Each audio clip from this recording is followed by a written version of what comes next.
This question is for David Brin. We seem to be, at the present time, having a problem in our society with an increase in wealth in a very few people, the top 1% and then the top 10%, and erosion of the middle class, which seems to be sending us towards that pyramid shape. What ideas do you have of ways to remedy that, to get to the diamond that is your ideal? Well, no, that is the principal dilemma facing the United States of America today and the world, is that there is always going to be an attempted oligarchic push to put us back. But there are good things, because that's us being tethered to human nature, as Carol put it. And this is going to happen. I don't blame them for acting in a reflex to try to become lords. That is standard. What's interesting is that so many of the rich in our civilization remember where they came from and remember who made them rich. And that's that diamond-shaped structure, especially of the engineers.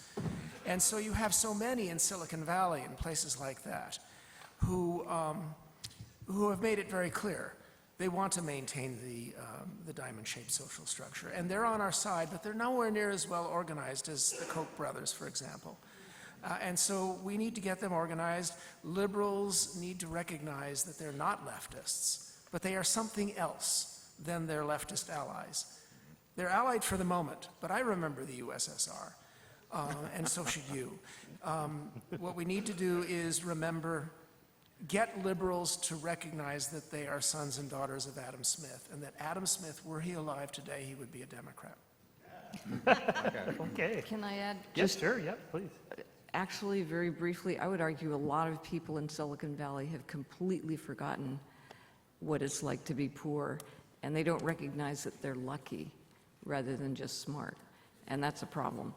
The biggest solution is going to be education. Okay.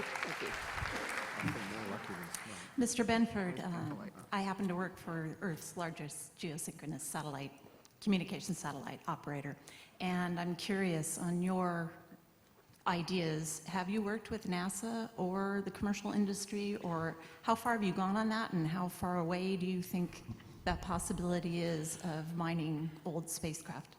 Well, I've talked to several people, among them Elon Musk and Chris at Planetary Resources, not Interplanetary. But I haven't talked to NASA about it because this is a business. I think that it actually makes economic sense, but I didn't even play to the fact that if this cascade starts, the entire planet should be worried about low Earth orbit becoming uninhabitable, and we don't have a lot of time. The doubling time in the cascade is just a couple of years. So this should be a matter of all nation states. I mean, this is keeping the thoroughfare open.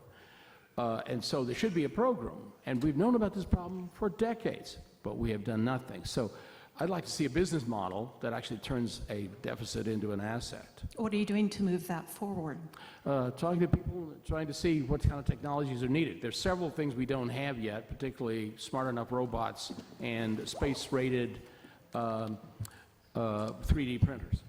Although the first one just started operating on the space station, and another one is going up soon. 3D printers, I mean, not robots. And if I could plug Thank you. the first chapter of my novel Existence shows Yes. a garbage collection going on in Lower Thorpe. Yes, Thank you. it does.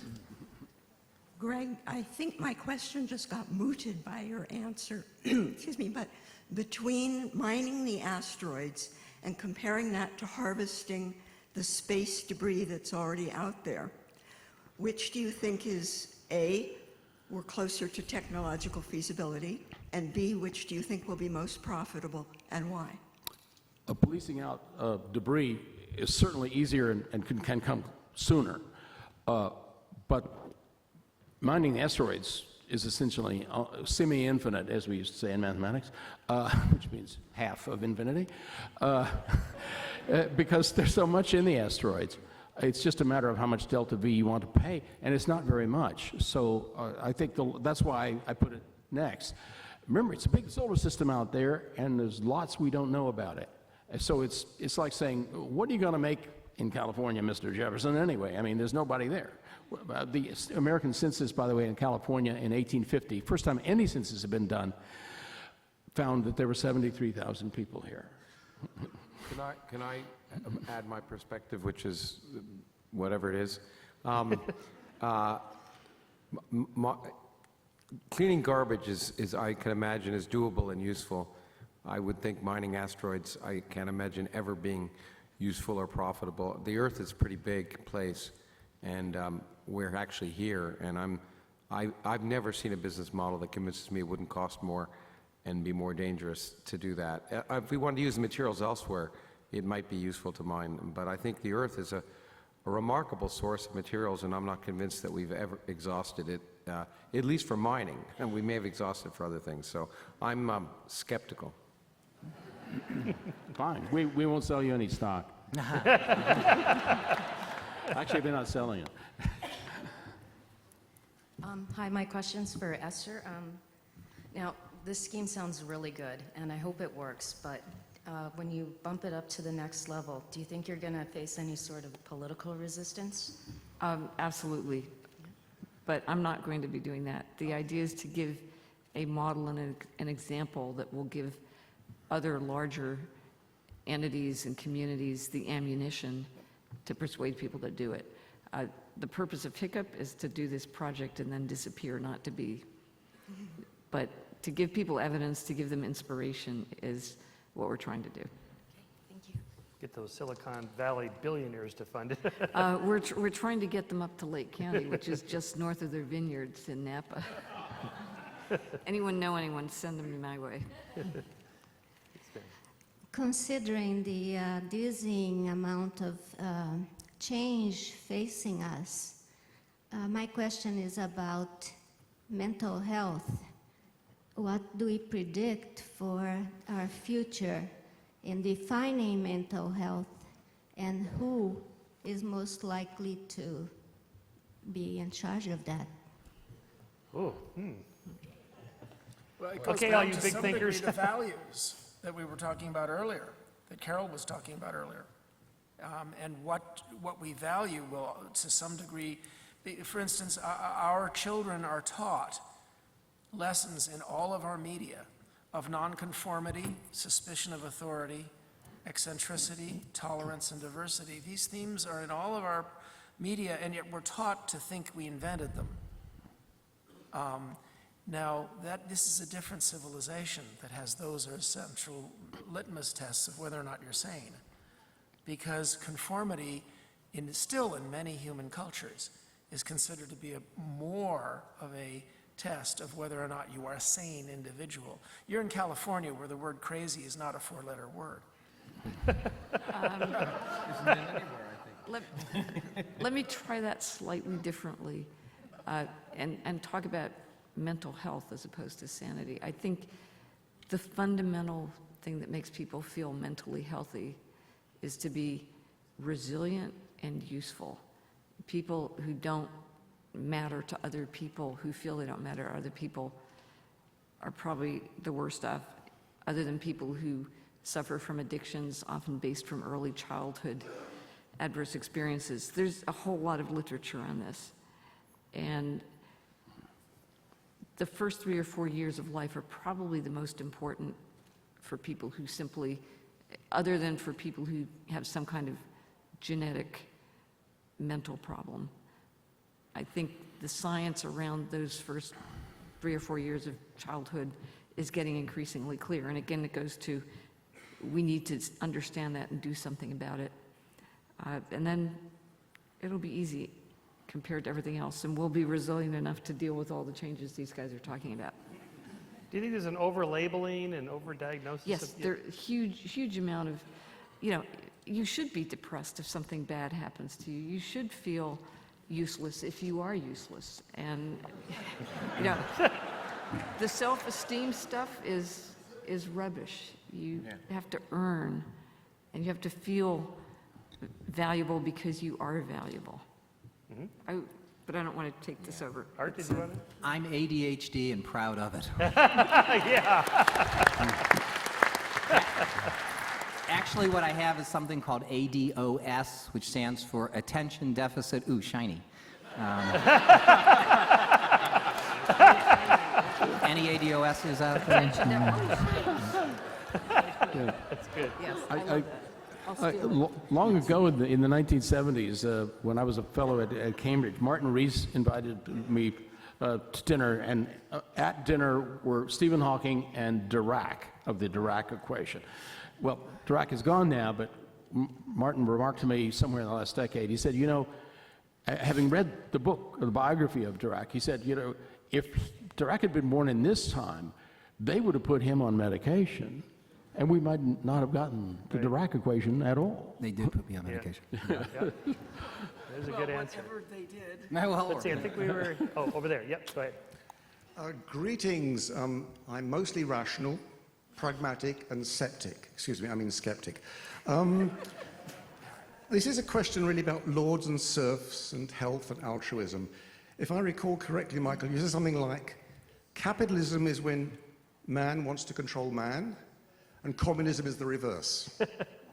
There are lots of isms in our life. Perhaps you can direct the issue troublesome of another ism, which is social behaviorism, usually said to a much shorter version. Could you give us Socialism. Oh, okay. David, you want to? Well, I wasn't going to answer, but the fact is that we all, very often, it's very tempting to pick a particular portion of the horizon and declare that that's where Big Brother is. And that happens to be your fetish, sir. I am just as afraid. I was afraid of socialism, and it can rear its head again. But we're going to be driven into the arms of socialism if the ism of oligarchism, which is the current threat, goes running away. And I would respond to you, sir, why is it that you are so willing to ignore what is obviously the threat that's going on now? You don't know what I think. Well, you implied. Social behavior is what children have to learn, but if you call that socialist, people get very upset. I want to know what social behavior is. Oh, I see. So you were criticizing the critique of socialism. I apologize. But on the other hand, I guess that means I just don't understand. Well, let me ask you this just while we're on the subject, David. Go ahead. I missed the part, I had to go out and I missed the part, but I just want to say I grew up in Canada, so socialism doesn't seem so bad to me.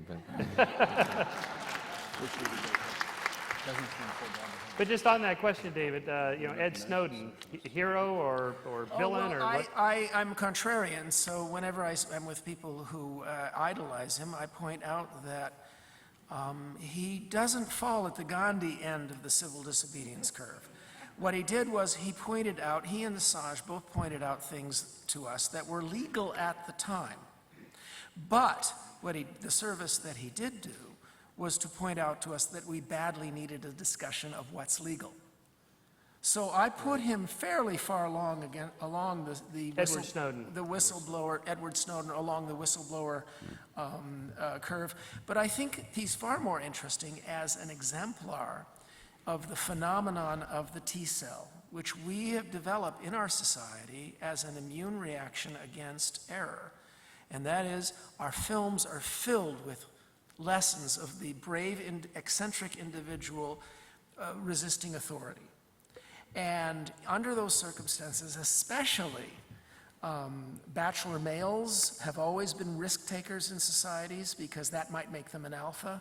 You combine those two factors, and I think that basically Assange and Snowden are what we almost deliberately created as antibodies against error. But at this point, as you're fond of pointing out, that the battle for privacy is lost. There's cameras everywhere. Should we just put them even more places, like inside police vans? Well, this is for the example? topic I was actually asked to talk about here, and my capsule response is simply this. I am not against privacy. I don't think privacy is lost. I think privacy is, as I say in the Transparent Society, an absolute human desideratum. We want it. But we're not going to get it paternalistically, as the Europeans want, by banning people from looking. Name for me one time in human history when elites were actually effectively banned from looking, surveillance. we will get it through surveillance, which is surveillance is French for looking down at us. Surveillance is French for looking back. We're seeing this in the cop cams. We're seeing this in Snowden. And that is, if we become able to exercise reciprocal accountability on elites and on each other, then when someone flies a little voyeur camera into your bedroom and spies on you, the technology for tracing its signals will be available to you, and you will trace its signals back to the little pimple-faced rotter's house, and you will tell his mom. And that is the essence where all these different things overlap, and that is the ability of us to reciprocally defend our own freedom and our own privacy. And for that to happen, the world has to generally be filled with light. Very good. Well, I enjoyed very much your solution, or the solution you imagined for the so-called endangered elements, the platinum group, the rare earth elements. Maybe it's not economical, but there's one element very important soon, and it doesn't have a solution in Earth. What? And it's the second element more abundant in the universe. Helium. Helium. Do you have a solution? Have you imagined a solution to bring helium? I don't think there's a shortage of helium, really. Oh, I very mean, short. 25 Okay. years. No, I don't, Engineer around it. offhand. Yeah, I think, And the Bush administration sold off our stock. Yeah. You could extract it from, there are real problems. I think there that's are right. very serious there are problems technical ways. with I it. think the solution is intelligent engineering that are working around it, as Esther said. I think we tend to, my own feeling is that for the same reason people are enamored with humans traveling in space, which I don't get, that we tend to say, oh, it's all out there, it's easy. Space is just damn difficult to go to. It's dangerous and expensive. And intelligent work on Earth is often much more impressive. So I often think we should focus on the issues here, and really, yeah. Terraforming Earth first? Yeah, terraforming Earth. Could you please tell me about your time as a cosmonaut and how that compares to the American astronaut experience and Okay. timeline history? I'll be happy to tell you a lot more later because it was very interesting, but very briefly, it was 6 months. We lived outside Moscow. The food was terrible. The training was badly delivered, but it was awesome, and I would absolutely do it again. I got to spend a lot of time with American astronauts who were training there as well, and probably the most important thing I learned was space medicine, because half of what you learn is space plumbing, how to fix the toilet, how to make the air exchanger not get clogged up. But the other half is, yeah, what we're sending up there is human beings, and it is dangerous and cold and messy and full of radiation, so there's really a lot to learn, and it was absolutely fascinating. Then I came back and got to be an advisor to NASA, which I learned a lot more than NASA ever did, but happy to tell you more later. Thank you. But by the way, that's the reason. I mean, when I say why humans are fascinated with space, what I meant by it is that for adventure, there's nothing that beats it. Yeah. But for science, there's everything that beats it. Well, it's just like California. For adventure, nothing beat Yeah, it, but yeah. it turned out to be pretty useful in Yeah, the end. yeah, but You know, it's we all- needed I'd backup go. planet, which is Mars, and then we can screw this one up and still have one to spare. It was 2008 to 2009, and I have photos. Wow, cool story. Yes. My question is for Dr. Krauss. I'm a physicist. I can only answer easy questions, by the way. So. Okay. I'm not a scientist. Yeah. Okay. No, you explained how our universe is continually expanding. Yeah. And to, at one place, going to completely disappear because things will end up so far apart. Well, they'll be moving away faster than light. Correct. What I want to understand is, where will these things go? Are they going to completely disappear from sight? Or are they going to explode, become particles? And how is this going to affect our own planet? Will it still exist? Well, our own planet won't. Our own planet has maybe 4 billion years left, 5 billion years left before the sun eats it. Okay. And so, but you know, that's 4 billion years. So those of you who thought I said 4 million, you can, you know. But anyway, the point, the interesting thing about general relativity is things can be moving and standing still, and that's at the same time, and that's exactly what's happening. We're moving away from those galaxies at the speed of light at the same time as they're moving away from us. But in our local frame, we're all standing still. So we're at rest and they're at rest, and the space between us is expanding. So they're not actually moving in a sense. It's the space that's doing all the moving. So from their perspective, they're not zipping away or anything like that. We're zipping away from them. It's kind of amazing bit of like catch-22 in general relativity. And that's why, by the way, in general relativity, things can recede faster than light, because the real thing that special relativity tells us, and you have to parse it more carefully, is you cannot travel through space faster than light, but space can do whatever the hell it wants.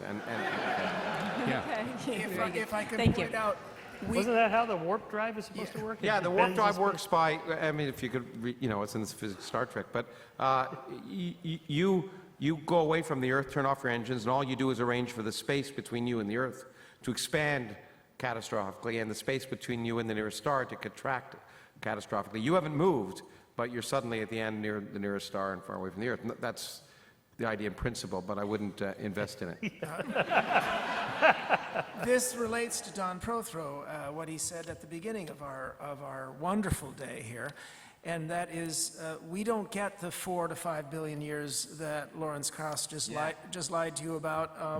I said the Earth is gone. We'll be gone before then. Woody Allen lied to us about that too. We don't have 4 to 5 billion years. We have about 100 million before the sun's gradual heat, increasing temperature, takes the Goldilocks inner edge. We skate the very inner edge of our sun's continuously habitable zone. It's probably a 1.5 to 2 billion years. And then there's Mars. But the Earth will still be here. We just won't be. What happens is, in 100 million years, that inner edge of the Goldilocks zone will cross. And this is how you answer the climate denialists when they say, how can a little bit of CO2 make such a difference? We are anomalous in that we skate the very inner edge of the Goldilocks zone, and that means that we have to keep an almost perfectly transparent atmosphere with just enough CO2 to feed plants.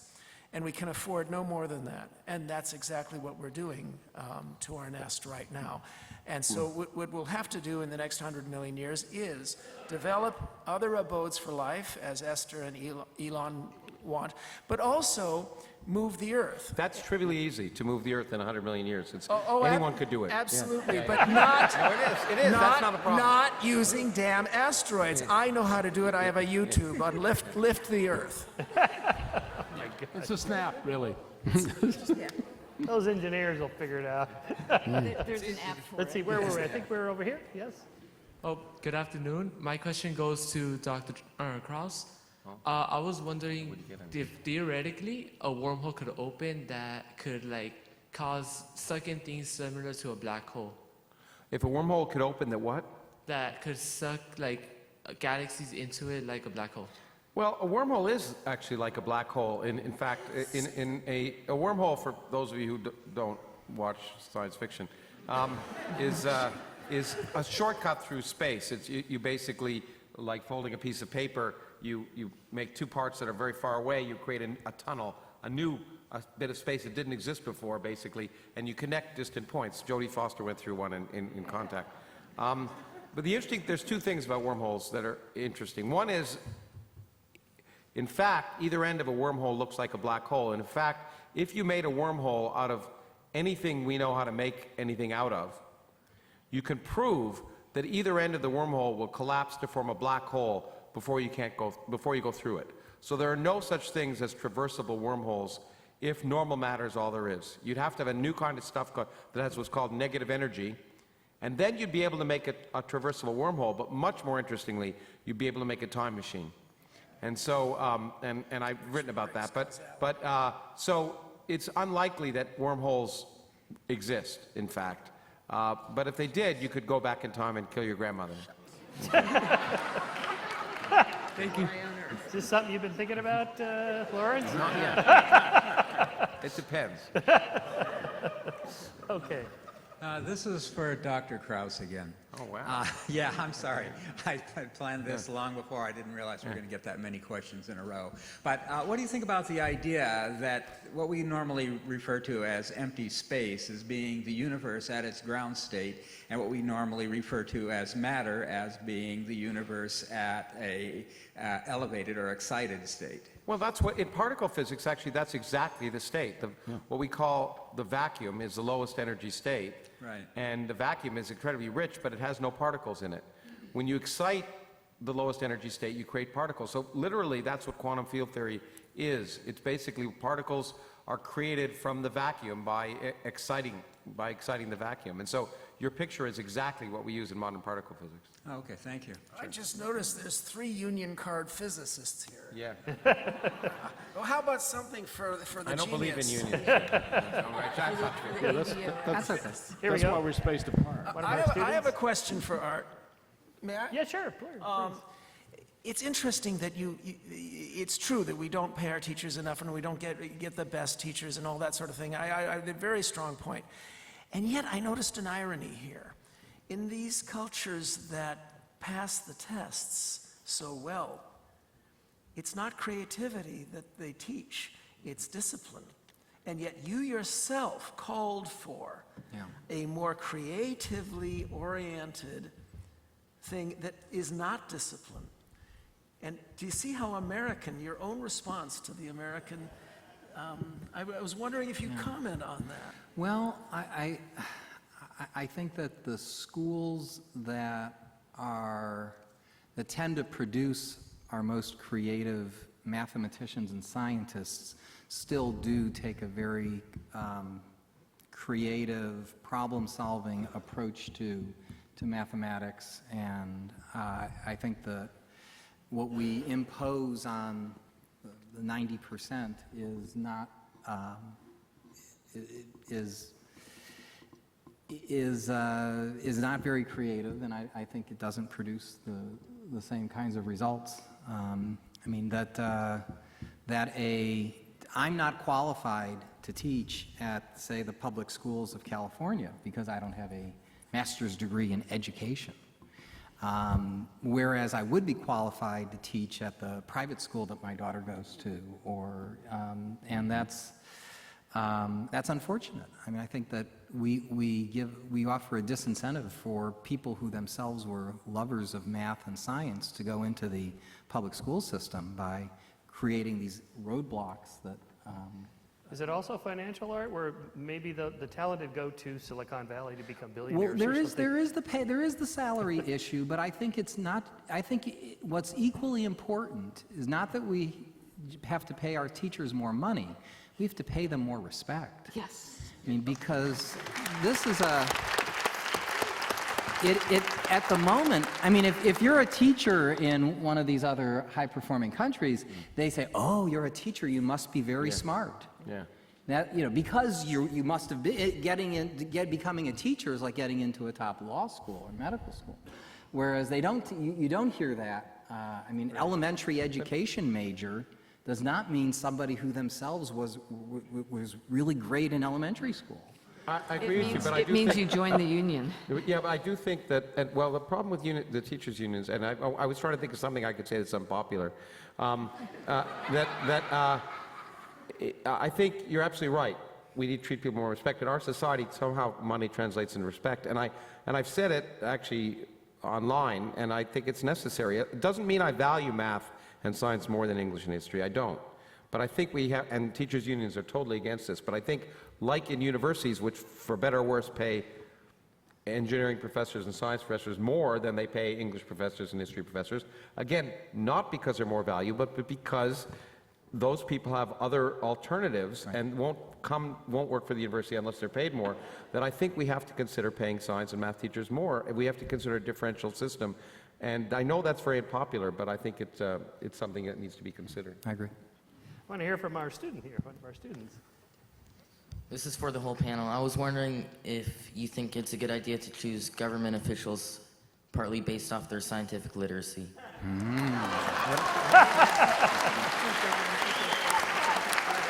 I think you just got your answer right here. Let me say one thing, because I try not to advertise stuff, but I will advertise this because there's no money involved. In 2008, I helped create an organization called Science Debate 2008, which tried to get a presidential debate among the presidential candidates on science issues, not asking them the digits of pi, but asking them science policy. We came very close. At one point in Philadelphia, we had a station that would do it, and then the candidates decided to do a debate on faith instead. But we did get them to answer 14 science questions. We did it again in 2012, and it had about 150 million hits. And we are creating the organization again in 2016 to try and get the candidates to actually talk about issues that matter. Let's do 2 more, you, and then it's dinner time. One of our biggest problems, we all know, is science denialism. Part of that, I believe, is the lack of reporting on science in popular media.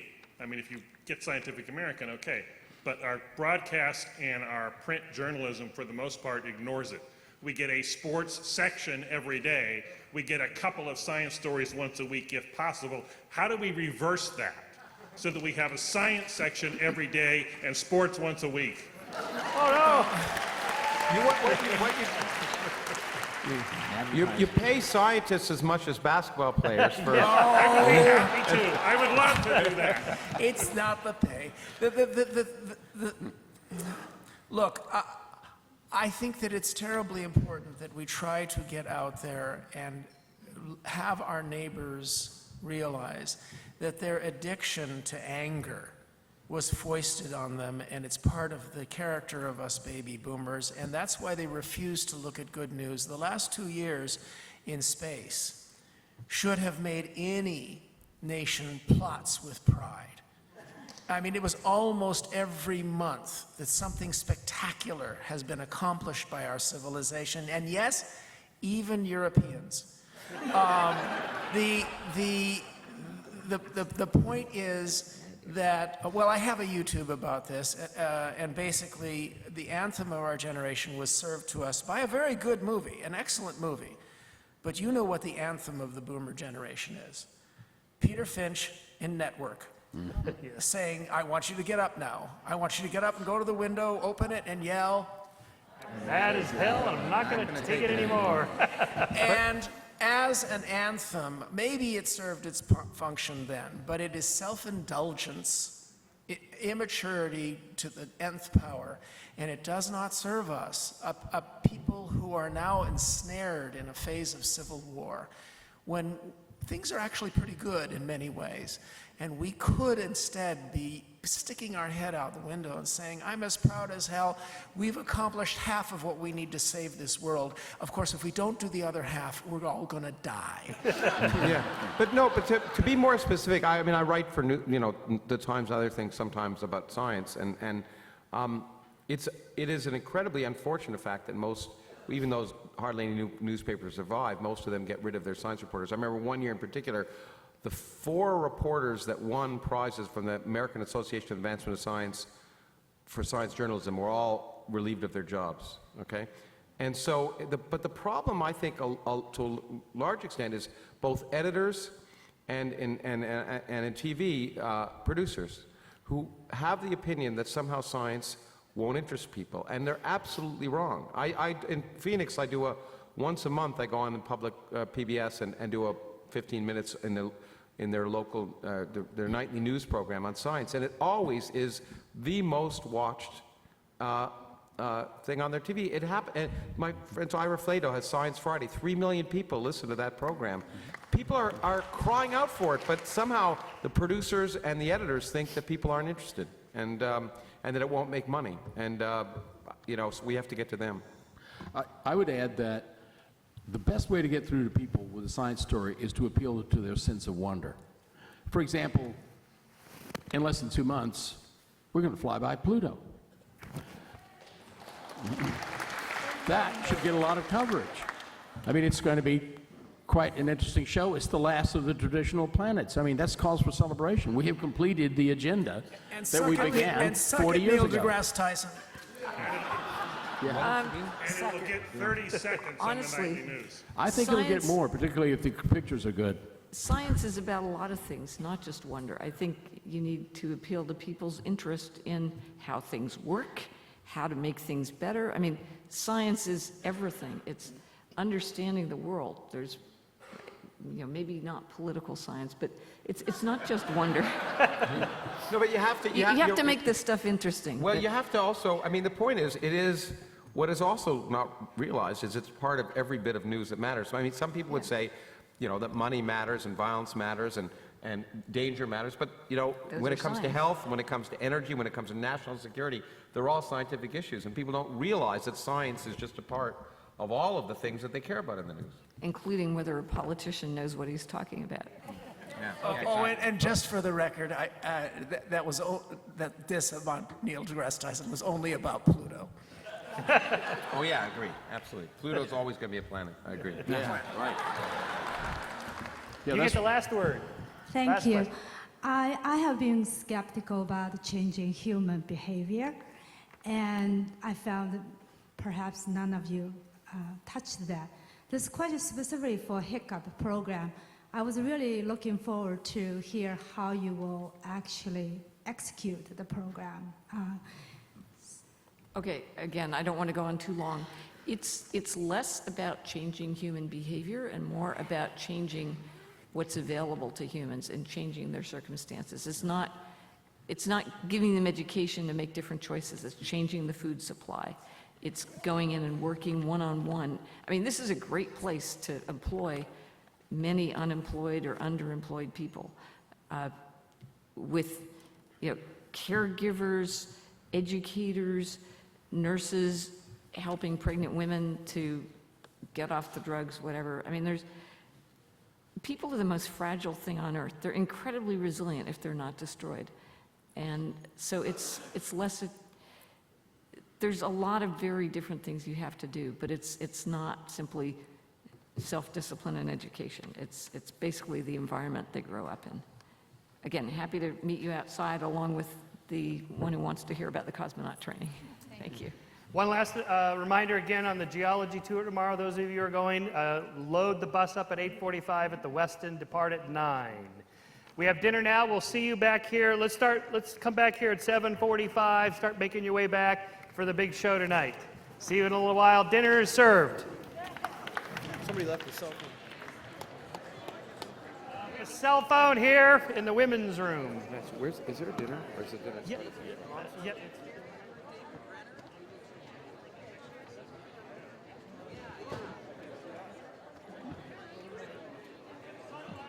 And cell phone. It was in the women's room, so it could be a woman's cell phone. Otherwise, I couldn't tell. I don't want to make any gender assumptions, but